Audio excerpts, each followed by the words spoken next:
Welcome to Rewilding.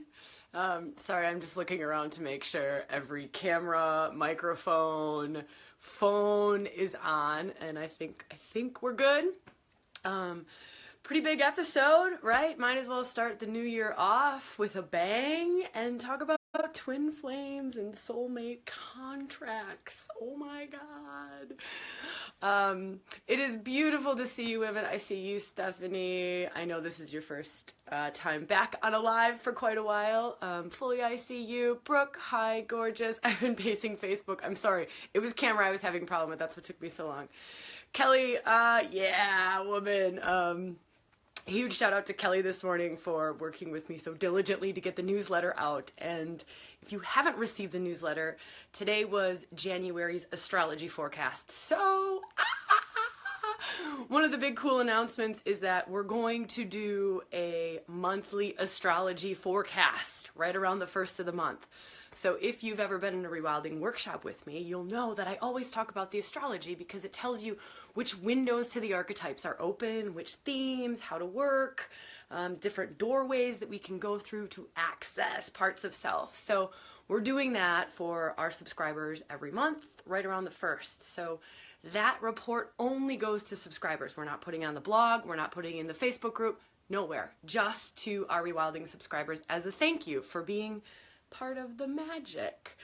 So make sure you're subscribed, and you can do that on the website, rewildingforwomen.com. Super simple.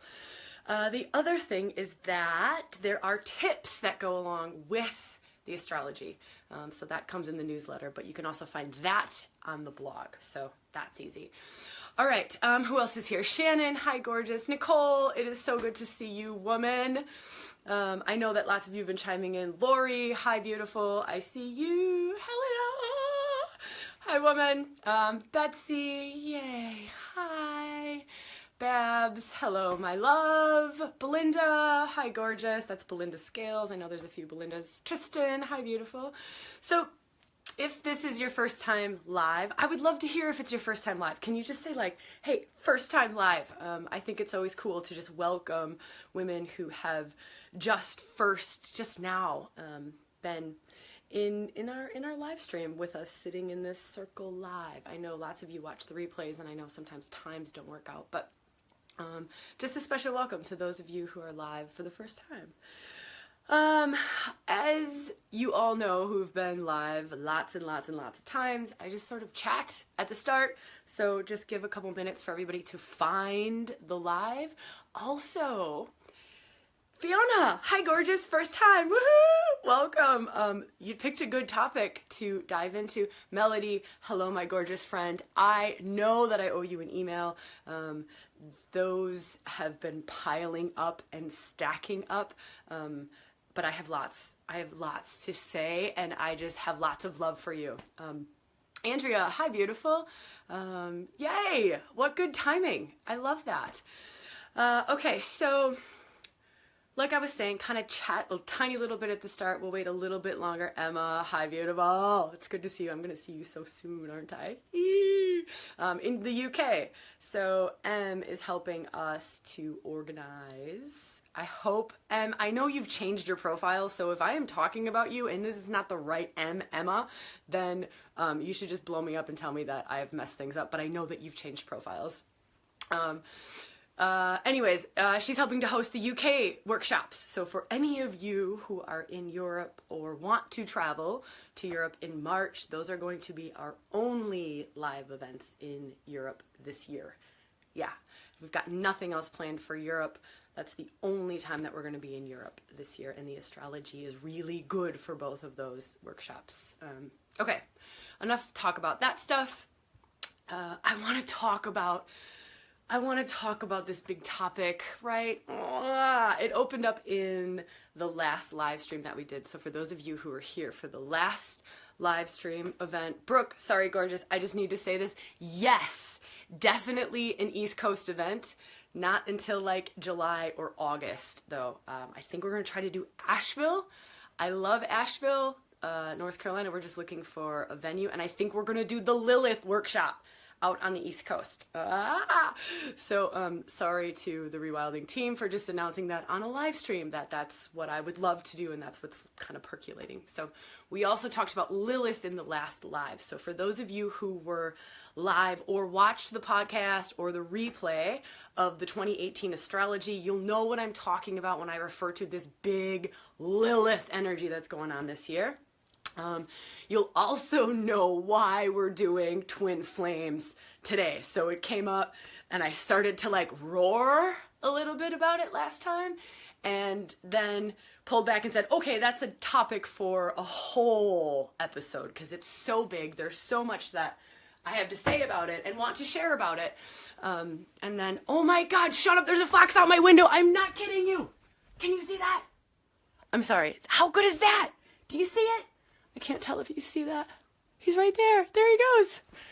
Ah, I love that. I have never seen a fox out of our door in the daytime. How good is that? Last week we had horses. This week we have the fox. My God, I love it. Okay, sorry for the interruption. That was just so cool. I've just not seen a fox in the day outside of my window. Yay, just for us. I wonder if anybody knows fox energy. I think that would be cool to share if anybody has a sense of fox energy. I know like intelligent, fox, like foxy, witty, wily, I know that. But if there's more that anybody just feels to share, why not? Somebody might get some insights from it. So maybe that was a gift to me to try to be intelligent during this episode. Okay. Yeah, so we opened up last episode and started to talk about twin flames. I started to like get the fire going, and then we had questions at the end of the live stream, which we'll do again today. We'll open up for questions, so we'll chat, and during that chat, talk to each other, leave comments, likes, hearts. Like, that's your time to be super, super chatty. I can't totally interact. I can't interact, otherwise I lose lots of focus. And then at the end, we'll save time for questions and comments. So last week, the question was, tell us more about what you think about twin flames, or what you've seen with soulmate contracts and the work that you do and in rewilding and working on these deeper levels, what comes up. And I said, okay, we're doing it. We'll do it next week. So that's why we're here, doing twin flames. All right, before we dive into it, let's open. So let's come into circle. Let's breathe. So just breathe the body open. Drop out of that like really high left brain thinking place and start to just breathe the body. So start to drop deeper into body wisdom, right? So starting to open up the heart, open up the womb, open up that sacred channel within. We won't do too many practices to open, but just breathe. Find a comfortable place, set your intention. How available can you be during this time? Can you give yourself the next 45 minutes or so? Can you sink in and really be present to what's going on? Not just present to words that I'm saying, but I would say even more so to be present to what arises in you. So you can actually use this entire episode as like a litmus test, right? Or just a little, what's arising in me? What's arising? What is this bringing up? What am I feeling? Am I getting pissed off? Do I disagree with Sabrina? Am I going, oh, thank God somebody finally said that? So what you can do during this whole episode, if this feels right for you, is to just feel what comes up when we start to talk about soulmate contracts. Who pops into your mind? Who are you feeling? Can you feel chords, or can you feel connections to other souls, other beings? What comes to you? So breathing, feeling into an intention for our time together. So we're stepping into sacred space. Remember, we come to circle. This isn't just you're on one side of the world on your computer, I'm on the other side of the world on my computer. No, we're saying yes to coming into circle together. We're coming into this space together, and it's sacred, and it's our temple. So feeling that, right? And feeling into what is your intention? What is your intention? How What arises, what's bubbling up for you on how to be here in this circle today. All right, so now let's dive in. Let's get into twin flames. Let's get into soulmate contracts. I thought long and hard about, actually I didn't think a whole lot about it. I probably felt more into how am I going to approach this topic?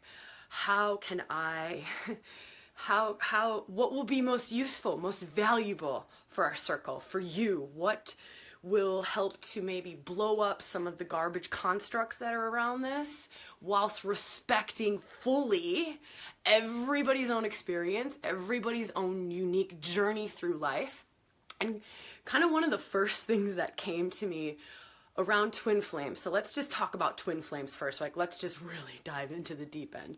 One of the first things that came up when I was thinking about this and how to talk about it was, to me, we have a lot of different constructs that we use to help us grow, help us evolve, help us to explain the unknown, right? We live in this world that is full of mystery. We have barely uncovered reality. We will not, the mind cannot possibly fathom the actual reality of reality, right? Like, cannot grasp reality. This is why we call it the mysteries. This is why we seek and we search and we expand and we open up consciousness and you open up to new realms. And so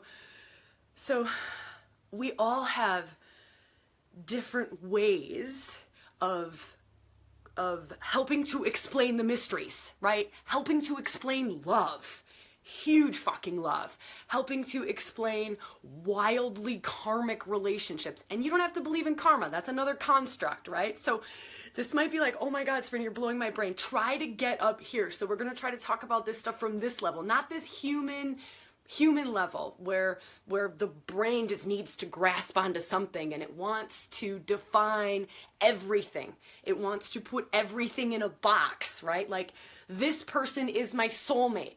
This person is not. Well, that person might be your soulmate, even though they're your worst enemy. They're a soulmate, right? But we want to define everything, and we want to, and that's the ego. That's our brain. That's left brain. We need that. But we also need to let some of that go. So the first thing that I really want to say about this is I fully respect every view out there. I fully respect it. There's some stuff that I want to share that might help you to grow, and that's what I want to focus on today. But I respect, honor, witness, see every view around twin flame, around soulmate, around... And how I relate to this is I relate to it via religion, right? I know that sounds a little bit crazy, but if you think about constructs and you think about, it's all just a ladder, right? So I think there was I don't know who it was, but there was a great spiritual teacher who once shared, like, religions are like fingers, right? Here's Catholicism, here's Buddhism, here's Hinduism, all leading to the same place. Right? They all come to the same place. They all get to the same place, but they're different paths to the same place, different constructs, right? So that's how I see some of this stuff around soulmates, around twin flames, but let's call it not religion, or the aim here, like aim here with religion is spirituality, is consciousness expansion, right? Is understanding that. But here, the aim here is unity. Right? The aim here is masculine, feminine. The aim here is, it is a spiritual path too. I think we all kind of know, like, everything is spiritual anyways, but the aim here is unity. Now there's a whole lot of paths to get there. One is this construct that's kind of new agey, right? Like, your grandparents were not fucking talking about twin flames. They were not talking about twin flames. They may have been still getting married because that's what made sense. There was still maybe an arranged marriage back then. There was no such thing as a twin flame. I'm searching for my twin flame, right? That just didn't exist. But we've got it. And I think it's valid, but we have to sort of detach ourselves from it. That's all I'm saying.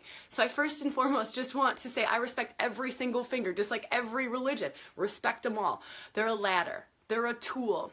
Now, how far up on the ladder are you? right? If you're in the first rung of twin flames, there's gonna be a whole lot of attachment to shit. That's what might piss people off. So I said today, like, we might lose members in our Facebook group today, or this might be very triggering for some people. And that's part of it is when you're on that first, there's a whole lot of stuff that's sticky, that's icky. And I want to talk about that because I see in so many women's lives this I'm just going to talk, right? And if you get really pissed off at me, you can leave the live stream, you can leave the Facebook group, you can like give me the finger all day long, but I kind of can't filter some of this stuff or I'll not say what I need to say. So my apologies first and foremost if this really you want to just choke me. That's cool. I respect that. I respect that opinion. So I see so many women and it hurts me. Like it hurts, it brings emotion to me because I see so many women who have been like bamboozled with this stuff around twin flame, search for your twin flame, right? And this is what it should look like. The fucking checklist of what a twin flame union should look like. Fuck off. I am angry about that because I see so many women have been hurt by this stuff, by this like new agey shit that's out there, right? Is some of it valid and some of it real? Fuck yeah. Are some of those experiences real and totally true? And are there people's purposes who are meant to come into union? Yeah, I don't deny that. But what I don't like is this, it's like the Cinderella fairy tale. So we're now old enough, hopefully wise enough to realize, Cinderella doesn't really exist, right? And actually that myth, clinging to and attaching to that myth can hurt me because I might be seeking this fairy tale thing. Meanwhile, I'm unconsciously messing up a relationship that I'm in. That's really fucking good, right? Or on the flip side, I'm reading about twin flames and it's like, it's tumultuous. The sex is amazing, but it brings up all of your shit, which is true and that's valid. But what it can do is it can keep a woman stuck in a shitty relationship because there's this external thing saying like, hey, this is what twin flame is and your relationship should be shitty. That's interesting, isn't it? But we use that, or I have seen, we don't always do this, but I have seen women use that as a way to rationalize staying in an abusive relationship, right?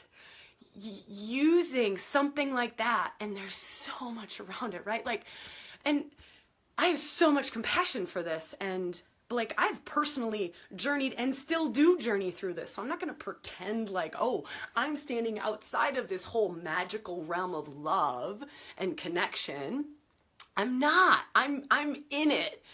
I work hard, right, to feel into what has been pumped into me, right? What have I psychically absorbed from the collective all the way back to when I was a little girl and I'm supposed to be looking for my Prince Charming.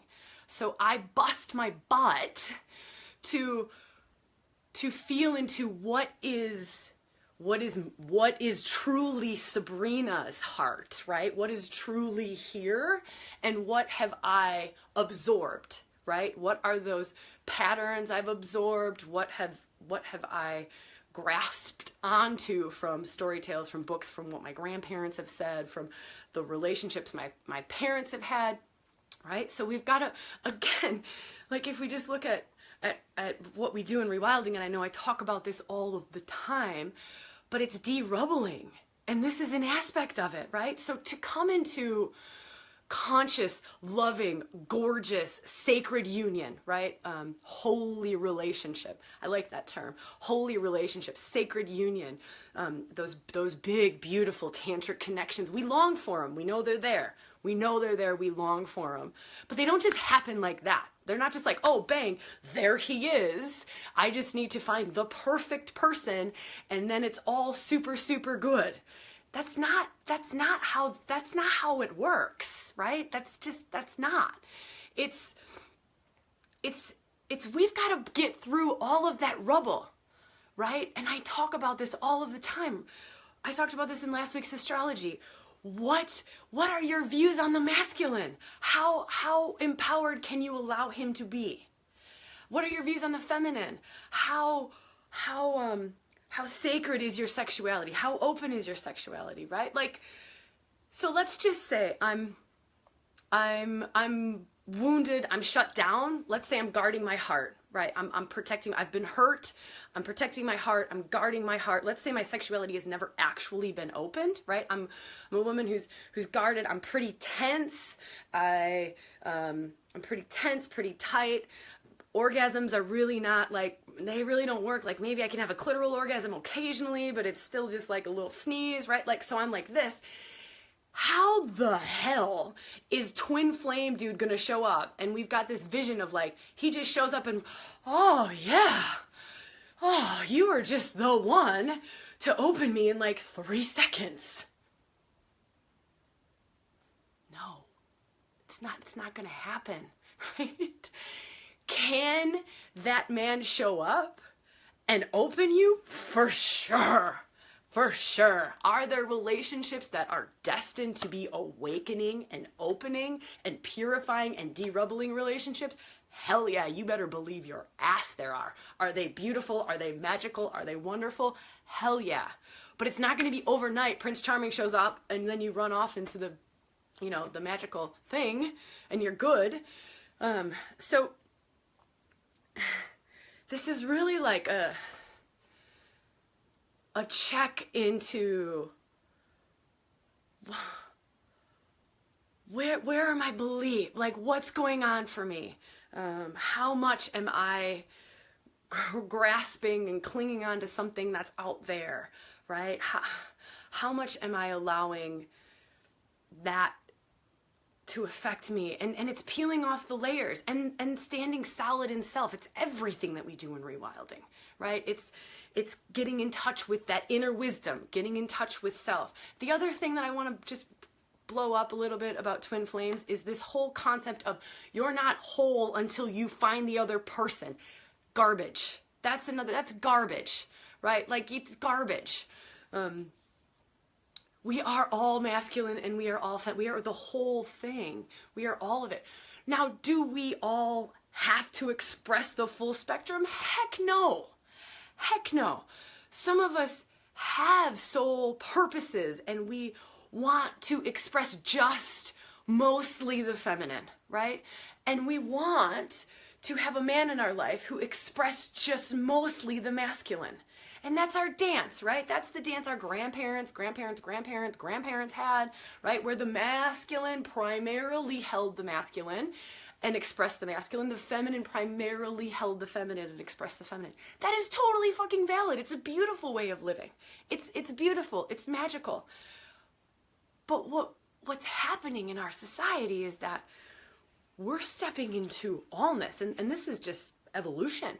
To me, this is evolution. This is now how we're evolving energetically. This is how we're growing. Is we're starting to step into our fullness. Is it everybody's path in this life? No. So I also want to honor that. Like, it's not everybody's path. And please don't get attached to me saying the word evolution and, oh, it's better for me to embrace all of them. I don't want to, you know. And so everything I'm saying, again, take it to that inner fire. What's true for you? What's valid for you? Listen to everything we're talking about from a place of what's resonating, what's pissing me off, what's coming up for me, what's stirring, who am I feeling, what's happening, right? So just feel within that. But in order to come into this union that we long for, right? We long to be met. We long to connect. We long to love and be loved. It's part of the feminine. It's part of the feminine. Part of the feminine energy is love, right? The feminine purpose. If you look at soul purpose and you ask a very feminine soul purpose question, it's how must I give and receive love in order to feel fulfilled? How must I give and receive love in order to feel fulfilled? Whereas if you're standing in the masculine, it's what must I do? What must I do or accomplish or achieve or build, right? So for when we're in our feminine, that's what fills us. So we've got to stop denying that. One, we've got to understand that there are these two very different things to feel into. So those are good questions to ask yourself, by the way.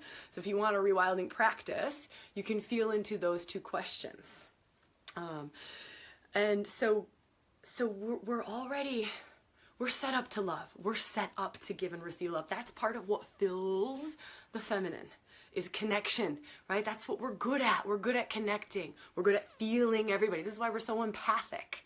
We're extraordinarily empathic, right? And so many of us, we're just like a person walks in the room and you can, yep, I feel you, and I'm water, right? I can dance around you, I can flow around you, I'm flexible and moldable, and I can move and dance. Whereas like masculine is like more of like rigid, right? But so that's our nature, is to do this. But how do we want to do this? To love, to give and receive the love that we want. And how do we not get sold on the bullshit? So from this place, how do we not get sold on the bullshit, right? Because if you feel into our society, we are sold on the bullshit every day. Every commercial is pretty much aimed at women wanting to be loved. It's so sad, and it kills me. This is part of what I want. Like, it's disgusting to me how we are that part of us that's beautiful and wonderful and amazing and real it's preyed upon. It's preyed upon, and it's twisted, and it's distorted, and it's manipulated, and there's horrible, horrible movies about it, but we love watching the movies and the soap operas and the books and the and we buy chocolate because we think that that's associated with love. Like, they associated flowers, chocolate, and diamonds with love, and so we love that because somehow in our psyche they've pumped it into our brains that that's what love is. We're crazy. So when we start to feel into this, it's not only feeling into like what from this life is preventing me from doing that, but it's also what in our collective, where am I at within the collective? How much have I bought into not just what the commercials are saying, but some of the twin flame stuff, right? Some of the twin flame stuff to me is like a commercial. To me, yeah, it can be this beautiful ladder up to union and can be wonderful stuff, but read it with a grain of salt. Read it, take it to that fire, right? Everything that you feel, so you don't get caught in this trap that's creating bad relationship, or you're staying in an abusive relationship because, well, the twin flame book says that it should be tumultuous. Well, tumultuous doesn't mean getting punched in the face, right? Or also, I think so many times, like, the soulmate is in front of you, or the twin flame is right in front of you, but we're not seeing him. Like, he might be your husband, but we don't want to see him because we don't want to do the work. He's your fucking twin flame, though. And you've got to de-rubble in order to ever come into union. You've got to get out the demons, right? Of the years that the patriarchy has crushed you, has abused you, has violated you, has mutilated you, has done whatever. We've got to get that out, right? And so often I also see women who have these sacred, divine, masculine men, but they can't see him. They can't see that this is their twin flame. He's right here. You married him, right? But you can't see because we're buying into this thing out here, this storybook crap, or the twin flame book of, well, oh, actually, I only have like 3 of the 7 things that would describe a twin flame, so I must not be married to my twin flame. Who? What? What? Get rid of the lists. Feel here, right? Feel here. And so when it comes to a great practice that I love to do with everybody in my life, everybody in my life, those my family, my friends, my lovers, my team, everybody who's in my life, is to feel into what is my contract with them. Because you've got a contract with everybody that's in your life. It just depends on what level it's at, right? It depends. So we've all got contracts with everybody. So now I guess we're kind of flipping over into the soulmate contract thing. But it's, what is my contract here? What did I sign up to give this person, and what did they sign up to give me? What is our dance? What do our energies do when we get together? And to be detached from that. So often we try to make a soulmate contract into a contract that it is not, right? So I have had amazing lovers in my life who have literally been great awakeners. They have taken me to places that only that man at that time could have taken me. But I was still living in that fantasy of trying to put the fairy tale thing on top of it, right? Because we're so like still ingrained, like, if it's not a forever relationship, then it's not really valid or important or useful or valuable, or I've failed. Why the fuck is it that every time we end an intimate relationship, we've failed? How did we come to believe that, right? We should be coming out of these things celebrating and going like, we have fulfilled our contract. Like, I have served him, he has served me, and please don't take him and her in context. It could be I have served her, she has served me, whatever. I don't, right? So I just make it simple, right? So serving, contract is done. Amen. Like now, are we still friends, or are we, do we move on? So I love that practice of seeing it from this height, right? So getting up here, not seeing it from this like, I'm so attached to Cinderella, I'm so attached to having a man, I need to be married, I need to have babies, right? And we're just attached to this thing. But coming up here and going, okay, one, what happens when our energies get together? Just feel that. Be honest with yourself. Honest, raw, vulnerable, totally open, honest. If you can't tell yourself the truth, you are messing up that whole inner system, right? Why does my guidance not work? Because you're lying to yourself. You're putting clogs in the wheel, right? Why do I not know what my intuition is saying? Because you're lying. You're putting rubble in there. It's trying to tell you. So get real. So when this soulmate's energy gets together with my energy, what is this third energy that gets created?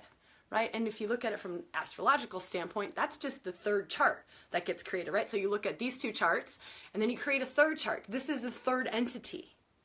So if you start to detach yourself and feel into what is this third entity, so that third entity has a soul purpose. And you can see it in a chart, in a relationship chart. Where's the North Node? What is that relationship's soul purpose?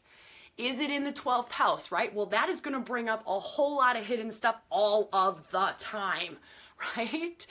Is there a lot of stuff around South Node? If there's a lot of stuff around South Node, you've got a lot of karma coming in. You've been in past lives together. You've probably killed each other. You've probably made love. He's probably been your mom. You've been his son, or whatever, right? You can see it. You can see it in a synastry chart, and you just go like, oh my God. Right there. But you don't need to get your chart read. You don't need to run charts. Feel what gets created when our two energies come together. What gets created? What is it? What is my contract with this person? You can take yourself into a shamanic journey. You can meditate on this. You can do all sorts of different practices to get past left brain, because we get so attached, right? Left brain is still attached to the story. That's ego. Ego wants the story. Ego wants this man to be the man, right? There's probably like 20,000 men, women who are your soul mates or twin flames, right? When are they? But to just feel and to honor that contract, whatever that contract might be, to grow into it, to honor it. And also just looking at an astrological standpoint, some of us as individuals, right, we have I'm talking about North Node again. So like your soul's purpose is just a marker, right? It just gives you clues and insights. Some of us have North Node, let's just say you have North Node in the house of marriage. You're working on that. Like that is what lights up your life. That is part of your soul's growth. That is what your soul is longing to do in this world. That's how the divine energy wants to express through you. That's part of your gift, part of your magic. And what you're here to do is to come into union, right? Like North Node in, let's say if North Node in the house of marriage, conjunct Parvati and Juno, the goddesses of the sacred marriage. Well, you better believe that that's your soul's purpose. And you probably will have a twin flame, as they define it in the cool book, experience, right? And imagine he also has that soul purpose of, right? I have North Node, he has North Node in the 7th house along with Juno and Parvati. Well, you two were, right? Like that's your soul's purpose. But we also might not have, we most likely do not have that line up. So like for me, North Node is in 9th house, right? That's like, I don't need to talk about that, but it's not the house of marriage. Doesn't mean that I can't get married. Doesn't mean that I don't have an amazing relationship or twin flame connection or soulmate connection. It just means that other things will light me up. I'm here to express other way, right? So I heard this beautiful, beautiful, beautiful thing. I wish I could say the exact words. It was shared by James Finley, who I love. He's a Christian scholar. You might not be interested in him, but I love him. He was sharing in a lecture once around, shoot, I just lost it. I start talking about James Finley, I get all excited, and I lose what I was going to say about it. Oh, he was talking about finding your, Joseph Campbell calls it finding your bliss. Finding your bliss, that's how you follow your soul's purpose. Your own unique myth, right? The hero's journey, all of that stuff, is find your bliss, follow your bliss, follow your bliss. The way James Finley said it is find that person or that thing that lights up your life, right? And I love that he shares it in that way. And he said a couple of other things. It was like find that person or that cause or that career or that creation of something that lights you up. Find it. And so I just love that it's different things that can light us up. We still, as the feminine, we still have this desire to love, to give, and to receive love. But don't buy into the story tale boxed in love. Your love, for you to totally feel full, the way that you give and receive love might not look like that story tale that we've been pumped into our heads since the time we were little, and we still are by New Age twin flame stuff, right? Like it's been pumped into us. How many movies have you watched, right? What do the girlfriends talk about when they get together, right? How much of that has just been collectively what we stepped into?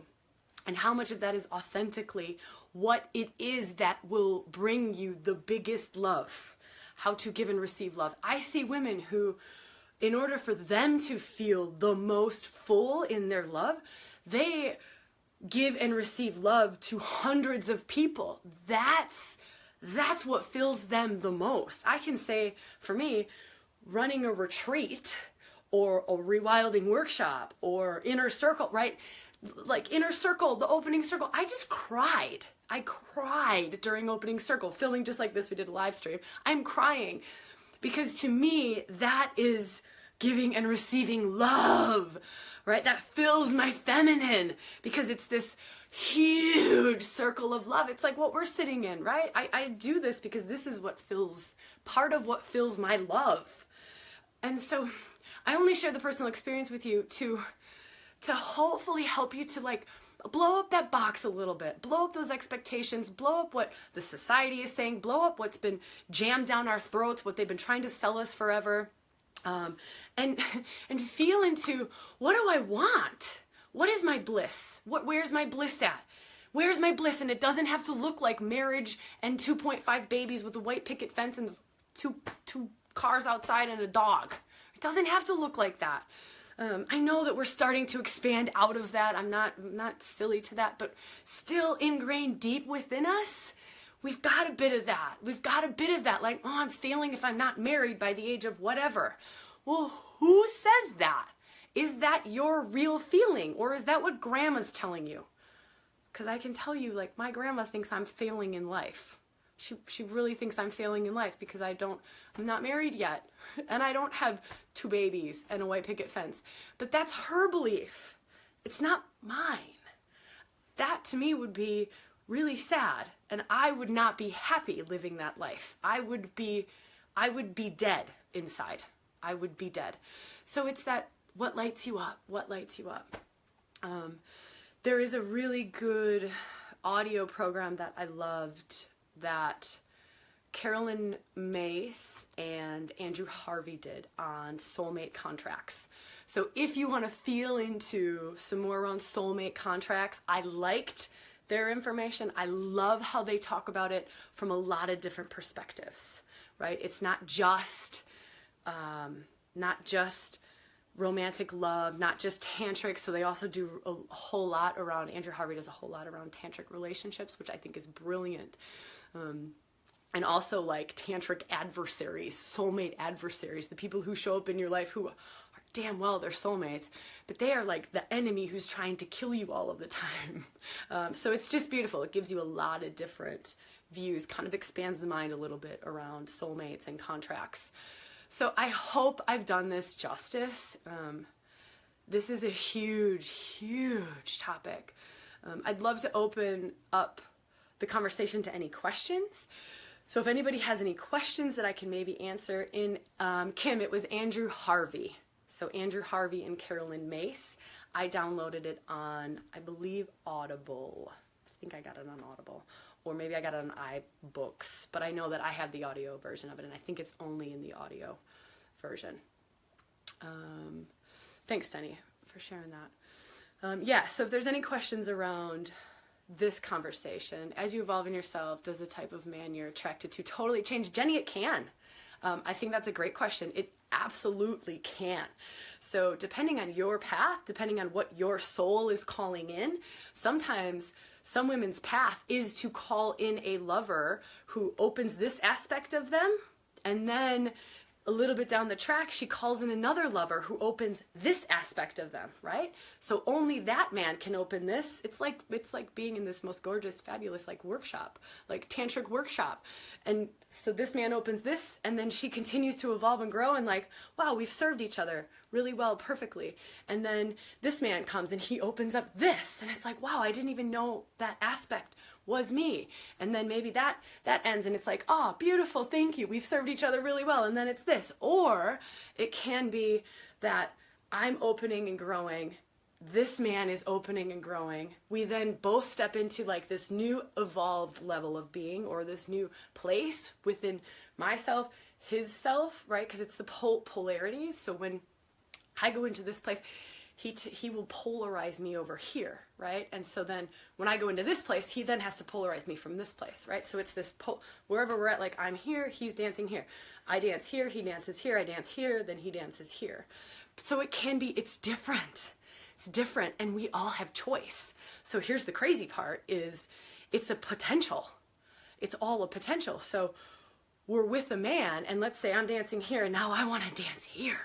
And so he would have to dance here in order to dance here with me. Well, he might not choose to dance here with you. So just because you've said yes to the evolving, to the opening, to this, he may not say yes. It could be a potential on his path to potentially meet you at this place, but he doesn't have to say yes. I hope that makes sense. We've always got choice. And then your decision is, right? So now you have choice. You're wanting to dance here, asking him to dance here. Well, now your choice is, okay, do I choose to dance here? And if so, he probably has to leave. If it's dancing in a tantric relationship, or that's kind of what you're going for, right? Where he's there with you, meeting you, that polarity. You can then choose either I'm going to continue here and call in whatever has to come in to meet me here and to help me open to this, which may put him there It might, by you continuing to do that, or you may actually, and I see this happen a lot, you may actually choose to go, okay, I won't go there. I'll stay here. Okay, so in order to meet you, I'll stay here. Does that make sense? God, I hope that makes sense. These are so hard to try to bring into words, but awesome question. Let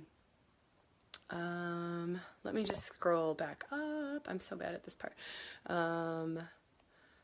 Ex-husband. Sorry, I'm just looking for question marks. It's so hard when I don't see question marks because I just read all these words.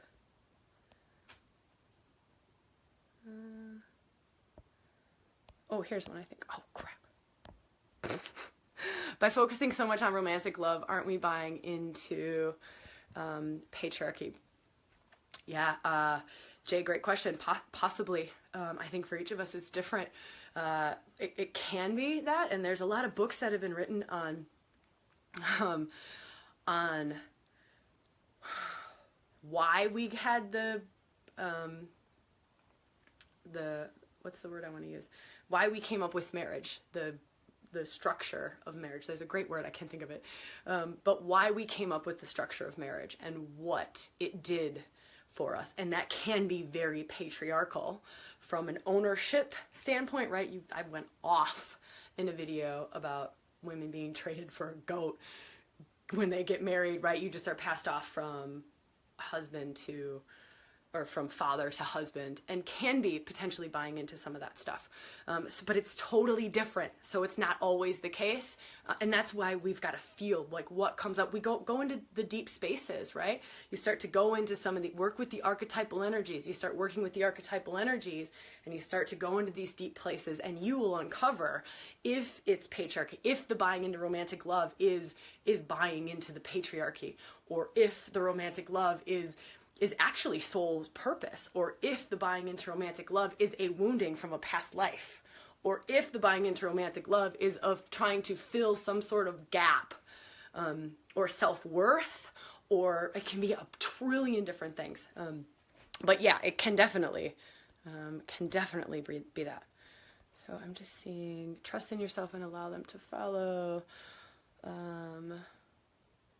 Let them go if they don't. Sometimes I feel like twin flame is all you. You are your own twin flame. Hell yeah, sister.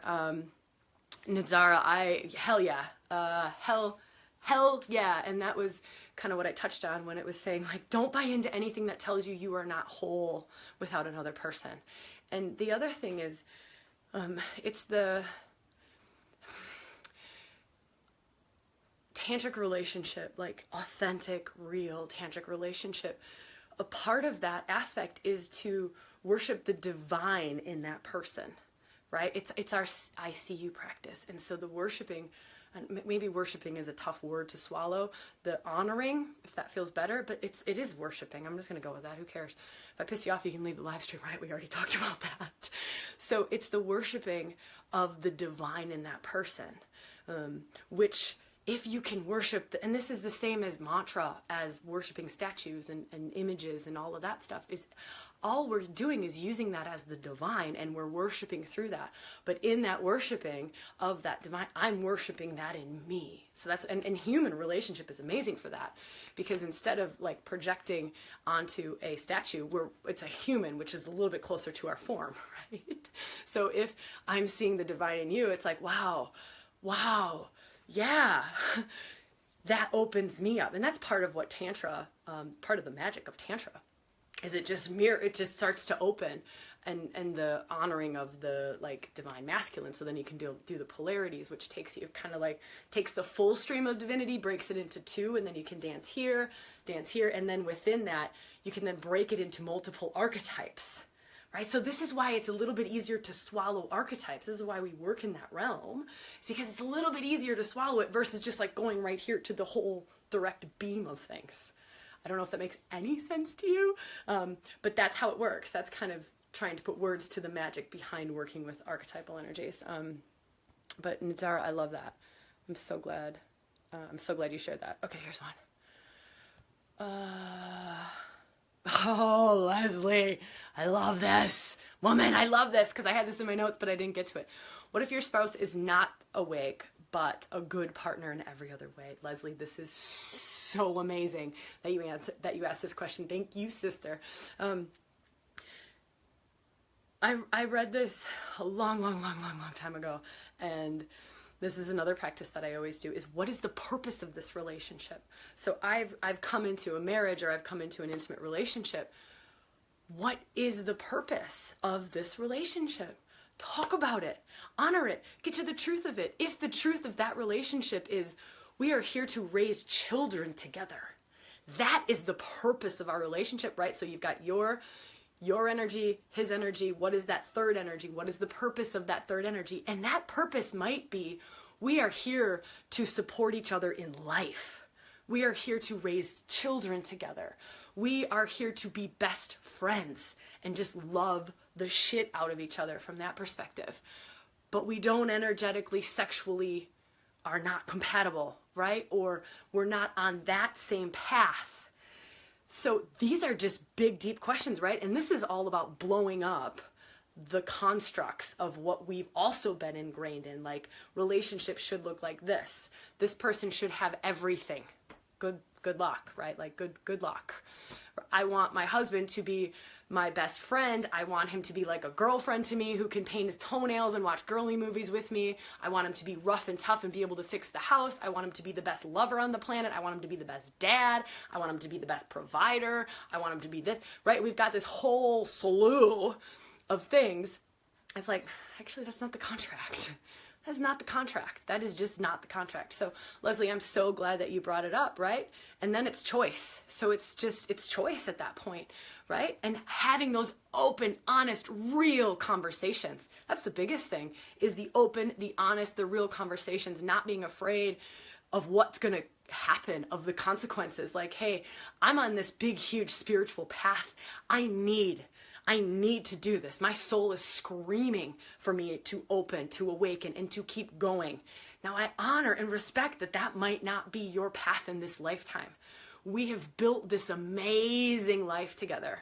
How can we do this, right? So and if that's what you want, like, can we continue to have this life together?